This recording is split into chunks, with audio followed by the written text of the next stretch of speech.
చిత్తశుద్ధి కలిగి పిల్లల్ని కనీసం ఆదివారం అన్న దేవుని సన్నిధిలో చక్కగా వాళ్ళు నేర్పుతారు. కొన్ని విషయాలు తీసుకెళ్ళి వదిలిపెట్టడానికి ట్రై చేయండి. లేకపోతే నాకేం ఇబ్బంది లేదు, రేపు నువ్వే తేడా పడతావు. చిన్నప్పటి నుంచి పిల్లలకి దేవుని మాటలు దేవుని విషయాలు నేర్పకపోతే. చిన్నపిల్లలు మీరు పదండ్రా, మీరన్నా బుద్ధి కలిగి నడుచుకోండిరా, మీ పెద్దోళ్ళకి ఎటు బుద్ధి లేదు, మీరన్నా పోండ్రా, సండే స్కూల్కి పోండ్రా, చిన్నపిల్లల ప్రార్థనకు పోండ్రా, పోండమ్మా మంచి పిల్లలందరూ పోండ్రా తల్లి. వాళ్ళు కూడా ఎంత మంచి వాళ్ళు వెళ్తున్నారు, వాళ్ళు పిల్లలు పదండ్రా. రైట్.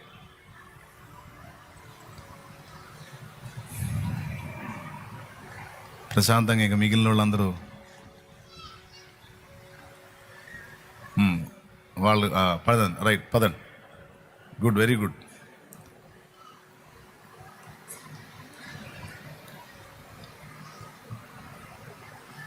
ప్రభువుకు స్తోత్రం కలుగును గాక.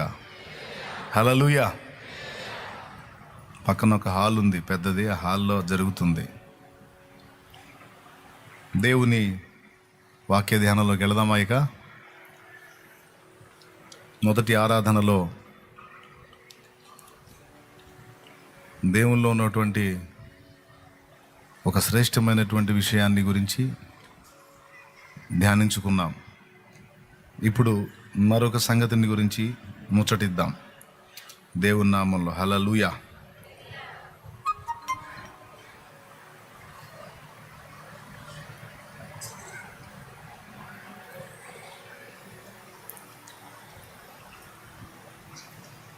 గలతీ పత్రిక 6వ అధ్యాయము 7వ వచనాన్ని ఒకసారి చూద్దాం. చూడండి, గలతీ పత్రిక 6:7. మోసపోకుడి, దేవుడు వెక్కిరింపబడడు. మనుషుడు ఏమి విత్తునో ఆ పంటనే కోయును. మోసపోకుడి, దేవుడు వెక్కిరింపబడడు.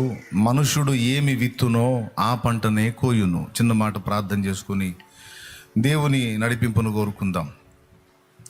ప్రేమ కలిగిన మా మహాపరిశుద్ధ తండ్రి, ఘనుడవగు దేవానికి స్తోత్రమయ్యా. నీ దయాపూర్వక సంకల్పాన్ని బట్టి శుభవేళ 2వ కూటంలో మమ్మల్ని తీసుకొచ్చినందుకు నీకు వందనాలు. వచ్చిన బిడ్డల్ని బట్టి ఇంకా పాపం పనులు తెముల్చుకొని దూరాభారం నుంచి పరుగును వస్తున్న బిడ్డల్ని బట్టి కూడా నీకు స్తోత్రాలు. బిడ్డలందరినీ దాదాపు సమకూర్చావు, అందరినీ బట్టి కృతజ్ఞతలు చెల్లిస్తున్నాను. నీ దాసుని నా ప్రభువా, నీవు నీ రెక్కచాటును మరుగు చేయి. అపాత్రుడు అయోగ్యుడు నీ రక్తముతో కడిగి శుద్ధీకరించు. నీ అగ్ని చేత పుటము వేసి నీ కొరకు వాడుకో. ఉపదేశాన్ని అడ్డగింపు చూసే దయ్యపు దురాత్మ అంధకార శక్తుల ప్రభావం యేసు నామములో బంధిస్తున్నాం. పూర్తిగా మీరే అధ్యక్ష స్థానం అందుండి మాతో మాట్లాడమని, మీ వాక్యమును పంపి మా కళ్ళు వెలిగించమని, కర్తవ్యాన్ని బోధపరచమని యేసు ప్రశస్త నామమున ప్రార్థించి స్తుతించి వేడుచున్నాం తండ్రి. ఆమేన్, ఆమేన్. ప్రభునందు ప్రియులారా, గలతీ పత్రిక 6వ అధ్యాయము 7వ వచనంలో ఇందాక మనం చదువుకున్న మాట మీరందరూ ఇంతకు ముందే చదివి ఉండొచ్చు, లేదా గతంలో ఏదన్నా ఉపదేశంలో విని ఉండొచ్చు. కానీ ఆ మాటను తీవ్రంగా తీసుకోవటం కొంతమంది చేశారు, కొంతమంది చేయలేదు. దేవుని మాటలన్నీ పుటం పెట్టబడినవే. దేవుని మాటల్ని సీరియస్గా తీసుకోవటంలోనే మన ఆశీర్వాదాలన్నీ ఇమిడి ఉన్నాయి. మన వర్ధిల్లటం అనేది ఉంది దేవుని మాటల్ని తీవ్రంగా తీసుకోవటంలో. దేవుని మాటల్ని టేక్ ఇట్ ఈజీగా తీసుకుంటే మన బతుకు అంతే తగలబడిద్ది. దేవుని మాటల్ని తీవ్రంగా తీసుకొని ఆ మాటల్ని నెరవేర్చే దిశగా అడుగులేస్తే బాగుపడతాం, ఆశీర్వదించబడతాం. ఇది నేను చెప్పలా, దేవుని వాక్యమే చెప్పింది. ఇప్పుడు చదువుకున్న మాటల్లో మోసపోకండి, దేవుడైతే వెక్కిరించబడడు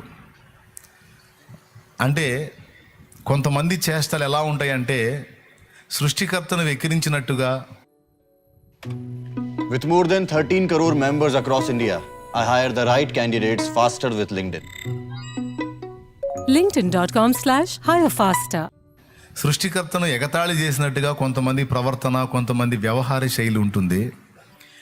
అయితే అలా ఎవడైనా ఆలోచిస్తే వాడే వెక్కిరింతల పాలు అవుతాడు, కానీ దేవుణ్ణి వెక్కిరించేవాడు ఎవడు లేడు. అంటే నిజంగా దేవుడు వెకిరింతల పాలు కాడు అని చెప్తున్నాడు పౌలు. దేవుడిని ఏదైనా ఎగతాళి చేద్దామంటే, దేవుడిని తప్పుపడదామంటే, దేవుడిని వెక్కిరిందామంటే నువ్వే వెకిరింతల పాలు అవుతావురా సోదరుడా. దేవుడు వెక్కిరించబడ్డాడు అని చెప్తున్నాడు. కొంతమంది అంటారు, దేవుడు ఉన్నాడా అసలు, దేవుడు ఉంటే నాకు చూపించు అని వ్యంగ్యంగా మాట్లాడేవాళ్ళు కొంతమంది ఉన్నారు. ఇవన్నీ నేను నమ్మను, దేవుడు లేడు, నరకం లేదు, తీర్పు లేదు అని వెటకారపు మాటలు మాట్లాడి అదేదో పెద్ద మేధావితనంలాగా కొంతమంది మురిసిపోతూ ఉంటారు. అంటే ప్రతి ఒక్కళ్ళతో తర్కించి వాదించి, అది కూడా సరైన వాదన కాదు, సోది వాదన ఒకటి చేస్తా వాడేదో పెద్ద మేధావులో ఫీల్ అయ్యే సోదోళ్ళని కొంతమందిని చూశాను నేను. స్త్రీలలో కొంతమంది ఉన్నారు ఇట్లాంటి సోదరులు, పురుషుల్లో కూడా కొంతమంది ఉన్నారు. వాళ్ళు దేవుడిని ఎగతాళి చేయబోతారు, దేవుడి తీర్పుని ఎగతాళి చేయబోతారు. ఇలాంటి వాళ్ళు బైబిల్లో కూడా కొంతమంది ఉన్నారు. కానీ అలా ఎగతాళి చేద్దాం అనుకున్న వాళ్ళు కొంతకాలానికి ఎగతాళి పాలైపోయినటువంటి చరిత్రలు బైబిల్లో ఉన్నాయి. రియల్ లైఫ్లో మన దైనందిన జీవితంలో కూడా కొంతమంది అట్లాంటి బతుకుల్లోకి వెళ్ళిపోయిన వాళ్ళని మనం చూసాం. దేవుడిని ఎగతాళి చేద్దామనో, దేవుని తీర్పుని, దేవుని న్యాయవిధిని ఎగతాళి చేద్దామనో, లేకపోతే దేవుని కార్యాలను ఎగతాళి చేద్దామనో ఎప్పుడు ఎవడు అనుకోకూడదు. అంటే ఈ మాటలు మీరే కాదు, ఈ లైవ్ ద్వారా చాలామంది వింటారు, తర్వాత కూడా చాలామంది చూస్తూ ఉంటారు. అందుకని అందరికీ ఉపయోగపడిద్దని చెప్తున్నా. ఎవడైనా నీ ముందు దేవుడిని ఎగతాళి చేస్తుంటే నవ్వుకో నువ్వు, ఎందుకంటే వాడికి బ్యాండ్ మేళం మోగిద్ది భవిష్యత్తులో. ఎందుకంటే దేవుని వాక్యం చెప్పింది, దేవుడైతే వెక్కిరింపబడ్డాడు, వెక్కిరించేవాడు పళ్ళే బయటపడతాయి అన్నట్టు వాడి బతికే బయటపడిద్ది. అదైతే పక్కా. నా దగ్గర కూడా కొంతమంది అలా ఎగతాళి చేద్దాం, వెక్కిరిద్దామని వచ్చారు, నా కౌన్సిలింగ్ చేద్దామని వచ్చారు. దేవునికి స్తోత్రం, హల్లెలూయా. నేను ఎవరిని ఎగతాళి చేద్దామని కాదు, కానీ నన్ను ఎగతాళి చేద్దామని వచ్చారు. నాకు క్లాస్ ఇద్దామని, నా కౌన్సిలింగ్ చేద్దామని కొంతమంది కలిశారు. అప్పట్లో ఒకసారి ఓ ముస్లిం సహోదరుడు వచ్చాడు.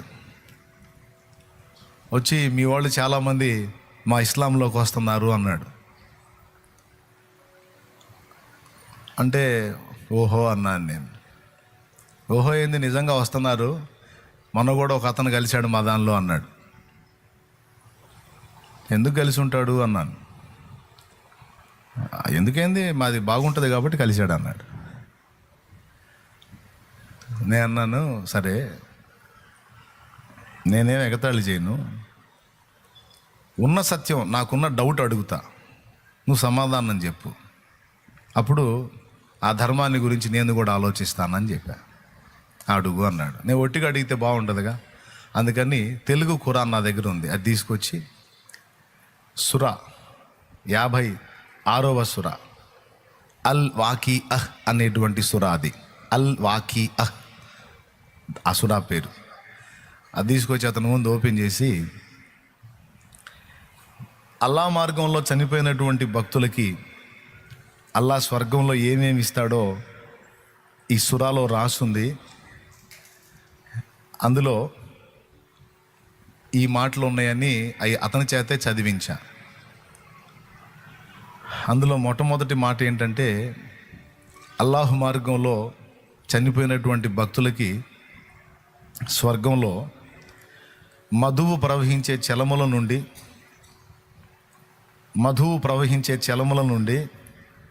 మధువు తీసుకొని నిత్య బాల్యం కలిగిన బాలురు పరుగుతో తిరుగుతూ ఉంటారట అల్లా భక్తులకి ఇవ్వడానికి అని నేను చెప్పలా.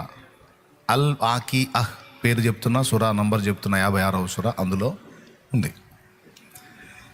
మధువు అంటే నాకు తెలిసి మందు, అర్థమైందా? అలాగే సురాపానం అంటే దేవతలు తాగేది, అది కూడా మందే.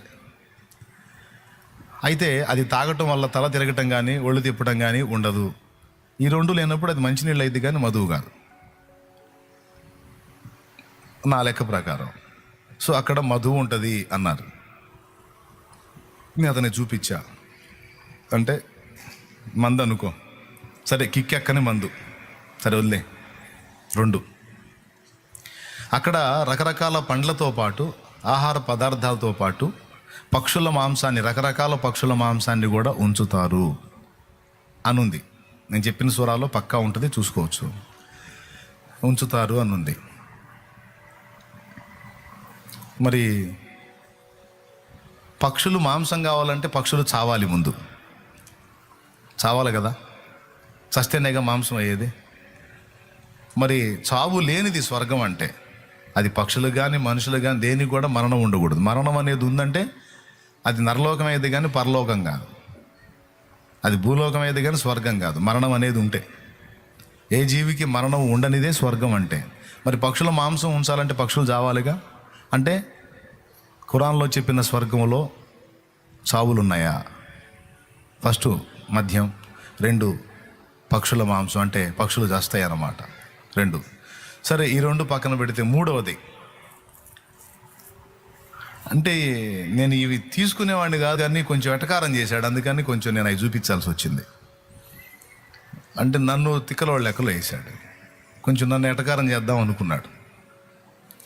మరి నేను ఇక అందుకని ఆయనకి చక్కగా ఆయన పుస్తకం ముందే పెట్టి నేను అన్నీ అడిగాను. నేను 3వది ఏముందంటే, అక్కడ అందమైన కళ్ళు కలిగిన హూర్లు ఉంటారు. హూర్ అంటే బ్రాకెట్లో ఉంటుంది రమణీమణులు అని. అందమైన కళ్ళు కలిగి, పెద్ద పెద్ద చక్రాల లాంటి కళ్ళు కలిగి ఉంటారట రమణీమణులు. వాళ్ళు వినపట్లేదా?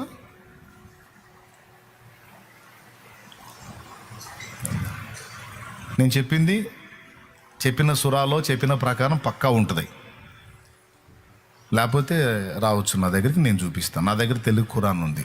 అంటే విమర్శించాలని కాదు, నాకున్న డౌట్ అడిగి అంతే. అంటే ఇటోళ్ళు అటు ఎందుకు మారారు, ఏమి నచ్చి మారారంటే ఈ నచ్చినయా? 1 ఫస్ట్ మందు, 2 మాంసం, 3వది స్త్రీలు. అందమైన కళ్ళు కలిగిన హూర్లు, రమణీమణులు. ఏమండి అది చూడండి, 22లో ఉంది చూడు, 56 అల్ వాఖీ అహ్ అనే దానిలో నేను చెప్పిన అధ్యాయం ఉంది. అదిగో సూరా కూడా ఉంది. మరియు అందమైన కన్నులు కలిగిన సుందరాంగులు, హూర్లు ఉంటారంట. ఎవరికి వీళ్ళంతా అంటే అల్లా భక్తులకి. అదిగో మధువు ప్రవహించే చలముల నుండి నింపిన పాత్రలు, గిన్నెలు మరియు కప్పులతో పిల్లలు తిరుగుతూ ఉంటారంట. నిత్య బాల్యం కలిగిన బాలురు. ఉందా? నేను చెప్పినవి ఉన్నాయా? ఉంటాయి, అంతే, తేడా ఉండదు. దేవునికి స్తోత్రం, హల్లెలూయా. 2, 3వది స్త్రీలు. భూమి మీద జనం దండుకు చేస్తుంది, అక్కడే మందు మాంసం. అంటే స్వర్గంలో కూడా ఉంది అదేనా? అంటే ఇది నచ్చి అటు ట్రాన్స్ఫర్ అయ్యారా? మా వాడు ఇది నచ్చి అటు వచ్చాడా? సరేగా, నాకు డౌటు, ఇక్కడే మందు తాగి సర్వనాశనం అయిపోతున్నారు, మళ్ళీ స్వర్గంలో కూడా అదేనా? సరే, పక్కన పెడదాం. 2వది పక్షులు చావాలిగా, మరి మాంసం ఇవ్వాలంటే సరే 2. 3వ డౌటు, అల్లాహు భక్తులలో పురుషులే కాదు స్త్రీలు కూడా ఉంటారు కదా. అల్లాహు భక్తులకు, పురుషులకు అందమైన కళ్ళు కలిగిన హూర్లను దేవుడు ఏర్పాటు చేస్తే అల్లా భక్తురాళ్ళకు ఒక్కసారి ఊహించండి ఎట్టుంటుందో. నేను న్యాయం అడుగుతున్నా, నేను తప్పు మాట్లాడట్లేదు, విమర్శించట్లేదు, ఉన్నదాన్ని ఉన్నట్టు అడుగుతున్నా. నన్ను ఎటకారం చేశాడు కాబట్టి నేను అడుగుతున్నా.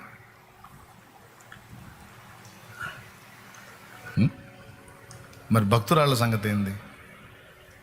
ఫర్ ఎగ్జాంపుల్, మా తాతయ్య ఉన్నాడు, ఆ భక్తి మార్గంలో వెళ్ళిపోయాడు. మా తాతయ్యకి అందమైన కళ్ళు కలిగిన హూర్లు డజన్లు వేసుకొని తిరుగుతూ ఉంటాడు అనుకోండి. మా నాయనమ్మ సంగతి ఏంది?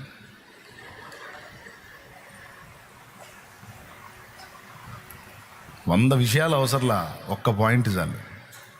అంటే ఎగతాళి చేద్దామని వస్తే, సృష్టికర్తను వెటకారం చేద్దామని వస్తే, జీవం గల దేవుణ్ణి తప్పుపడదామని వస్తే వాడే అబాస్పాలైపోతాడు.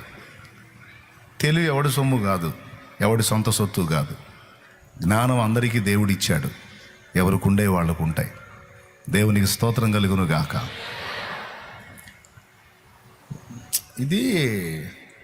దీనికి ఏదో ఉంటుంది, మా దానిలో అడగాలన్నాడు. అడిగి వచ్చి నన్ను ఎగతాళి చేయి. నువ్వు అంత సగం వ్యవహారంలో వచ్చి నా క్లాస్ బీకడానికి ట్రై చేసావు నువ్వు. కానీ బైబిల్ గ్రంథంలో చెప్పిన స్వర్గంలో ఇవి చెప్పలా. అక్కడ పెండ్లికి ఇచ్చుకున్నట్టయినను పెండ్లి చేసుకున్నట్టయినను ఉండదు, మీరందరూ సహోదరుల వలె ఉందురు అన్నాడు యేసయ్య. Praise the lord. అక్కడ వీళ్ళు ఒక డజన్ వేసుకొని వాళ్ళు ఒక డజన్ వేసుకొని ఇష్టం వచ్చినట్టు ఊరేగే వ్యవహారం లేదు. బైబిల్లో చెప్పిన దానిలో పరలోకము అంటే పవిత్ర స్థలం, అది పరిశుద్ధ స్థలం. అది అక్కడ కామ వికారాలకు తావు లేదు. మరి అక్కడుండే ఆనందం, అక్కడుండే వైభవం, అక్కడుండే సంతోషం అదంతా దేవుని బట్టి కలిగేది. అది ఎలాగుంటుందో మనం అక్కడికి వెళ్తే కానీ మనకు అర్థం కాదు. కొన్ని విషయాలు అయితే బైబిల్లో చెప్పాడు. సూర్యుడు లేని, చంద్రుడు లేని, చీకటి రాత్రులు లేని ఆ దివ్య నగరం, కలతలు లేని, కడగళ్ళు లేని, కల్లోల స్థితిగతులు దరికే రాని ఒక అద్భుతమైనటువంటి నగరం. దాని గురించి కొన్ని వర్ణనలు బైబిల్లో ఉన్నాయి. అలాగన हमारी जिंदगी के 2 दिन बहुत खास होते हैं. पहला, जिस दिन हमने जन्म लिया. ఒక టీం వచ్చారు. ఒకసారి 4-5 కలిసి వచ్చారు. మళ్ళీ వాళ్ళు కూడా నా క్లాస్ ఇవ్వడానికి వచ్చారు. నువ్వేంది చాలా మందిని మారుస్తున్నావు, మతం మారుస్తున్నావు నువ్వు అని వచ్చారు. నువ్వు కూడా ఒకప్పుడు హిందువేనంటగా, నువ్వు కూడా ఒకప్పుడు పూజలు చేసావుంటగా, ఎందుకని నువ్వు ఇటం మారావు? నాకేదో లాజికల్గా ఓ పాయింట్ సెట్ అయింది, నేను కనెక్ట్ అయిపోయాను. దానికి ఆన్సర్ మన వాళ్ళు అడిగాను, మన వాళ్ళు ఆన్సర్ చెప్పలేదు. మీరు చెప్పండి, నేను ఇప్పుడైనా సరే నేను ఒక నిర్ణయానికి వస్తాను. నాకు సత్యం కావాలి. వీళ్ళు వెటకారం చేద్దామని వచ్చారు. ఈ సరుకు అంతా నాకే తగిలింది. దుర్బోధల సరుకు, వెటకారాల సరుకు, సృష్టికర్త ఎగతాళి చేద్దాం అనుకున్న సరుకు, ఇదంతా నాకే తగిలింది. మళ్ళీ వాళ్ళ కర్మో నా కర్మో నాకు అర్థం కాల. నేను చెప్పి అర్థమవుతుంది ఇక మీకు. వాళ్ళు వచ్చి అన్నారు, మనకి ఇంతమంది ఉన్నారు కదా, ఇంతమందిని వదిలిపెట్టి పోయి వేరే మతంలో నువ్వు ఎందుకు కలిసావు అన్నారు. నేను నా మతం అనుకున్న దానిలో నా ప్రశ్నకు జవాబు దొరకలేదు, అందుకని నేను అటు షిఫ్ట్ అవ్వాల్సి వచ్చింది అన్నారు. ఏంటి నీ ప్రశ్న అన్నారు. నేను పాపిని, మీరు పాపులను ఒప్పుకుంటారా అని అడిగాను. వాళ్ళలో కొంతమంది ఒప్పుకుంటాం అన్నారు, కొంతమంది ఆహా మేము ఒప్పుకోం అన్నారు. ఓకే, మీరు స్పెషల్గా ఊడిపడ్డారేమో, వీళ్ళు ఒప్పుకున్నారుగా. ఆయన మీరు ఒప్పుకున్నా ఒప్పుకోకపోయినా హైందవ సాహిత్యంలో సహస్రనామావళిలు పుస్తకాల్లో దొరికిద్ది. విష్ణు సహస్రనామావళి, శివ నామావళిలు ఉంటాయి. అట్లా నాకు విష్ణు సహస్రనామావళి పుస్తకంలో 12వ పేజీలో ఓ మంత్రం కనపడింది. పాపోహం పాపకర్మాణం పాపాత్మ పాప సంభవ త్రాహిమాం కృపయాం దేవా శరణాగత వత్సల అన్యదా శరణం నాస్తి త్వమేవ శరణం మమ తస్మాత్ కారుణ్య భావేన రక్ష జనార్దన అనుంది. అంటే దాని ఆంతర్యం ఏంటంటే, పాపోహం నేను పాపిని, పాపకర్మాణం పాపకర్మలు చేస్తున్నాను, పాపాత్మ నా ఆత్మ కూడా పాపం చేతనే ఉన్నది, పాప సంభవించినంటే పుట్టుట పాపంలోనే పుట్టాను, రాహిమాం కృపయాం దేవ ఓ కృప కలిగిన దేవుడని శరణు వచ్చాను, అన్యదా శరణం నాస్తి అంటే నేను చేసే పాపాలకి నేను ఇచ్చే లంచాలు నువ్వు తీసుకొని నన్ను వదిలిపెట్టవన్న సంగతి నాకు తెలుసు. అన్యదా శరణం నాస్తి వేరే మార్గాల్లో శరణం లేదు, త్వమేవ శరణం మమ తమరే నాకు ఏదన్నా దయ చూపాలి, దారి చూపాలి. తస్మాత్ కారుణ్య భావేన ఈ కారణమును బట్టి ఓ కరుణా సముద్రుడైన దేవా రక్ష జనార్దన నువ్వే నన్ను రక్షించాలి, ఓ జనులను ఉద్ధరించువాడా అంటున్నాడు పంతులు గారు. మీరెందుకు చప్పట్లు కొట్టారు? మీకు బాగా అనిపించిందా? దేవునికి స్తోత్రం కలుగును గాక. చెప్పండి.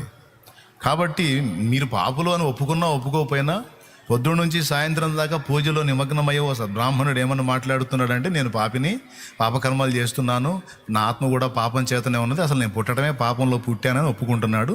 కావాలంటే పుస్తకం పేరు, పేజీ నంబరు మొత్తం చెప్పా, తెచ్చుకొని చదువుకో, ఉందో లేదో చూడు, లేకపోతే నేను తీసుకొచ్చి ఇస్తాను, నా దగ్గర ఉంది పుస్తకం.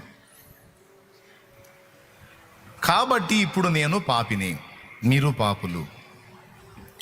మనం చేసిన పాతకాల ఫలితంగా మనకి 2 వస్తున్నాయి. ఒకటి, భూమి మీద జీవించే జీవితంలో నెమ్మది, ప్రశాంతత, సంతోషం, సుఖం అనేవి లేవు. అశాంతితో బతకాల్సి వస్తుంది.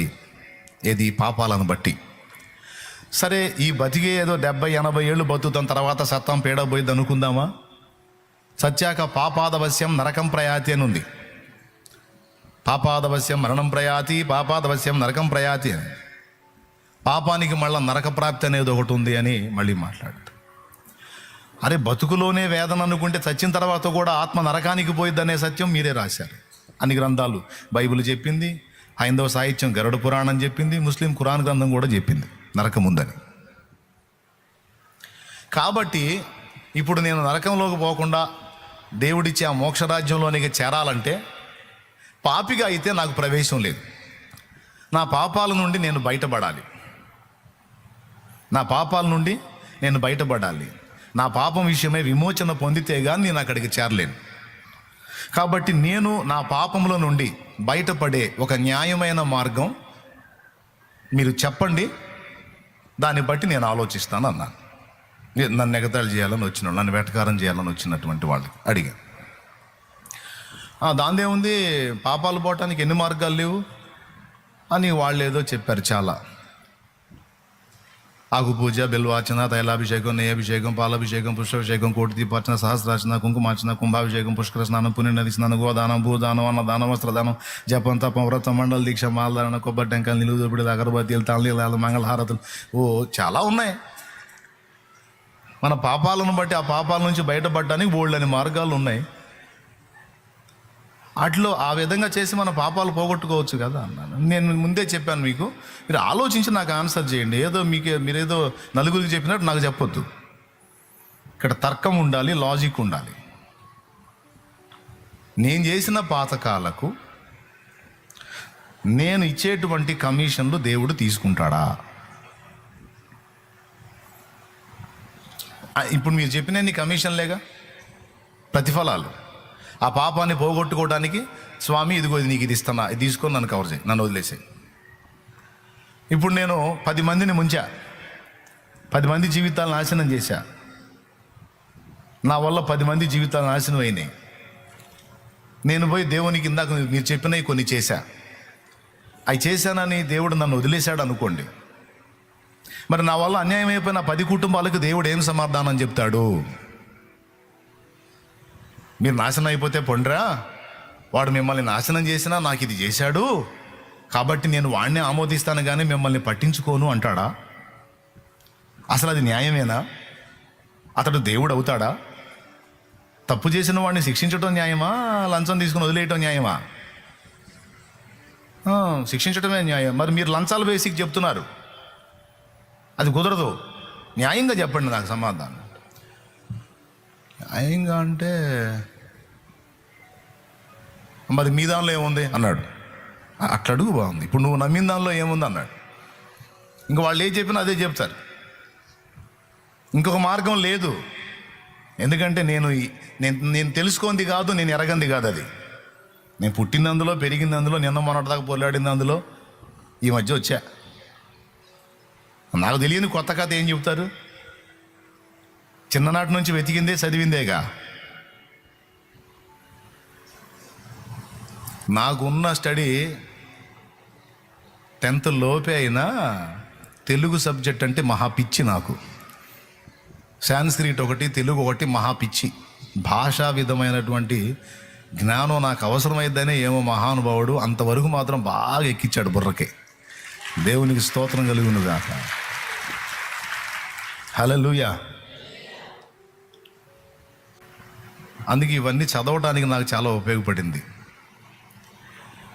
ఎట్లనో మా అమ్మ మా నాన్న దేవుడి ప్రేరణను బట్టి నన్ను పంపించారు కాబట్టి అబ్బడికి. లేకపోతే ఇప్పుడు మీకెళ్ళి చూస్తా కూర్చోవాల్సి వచ్చేది నేను కూడా. వాళ్ళకి చదువు లేకపోయినా తెలివిగా నా పని చేశారు. అది నాకు ధన్యత అయిపోయింది.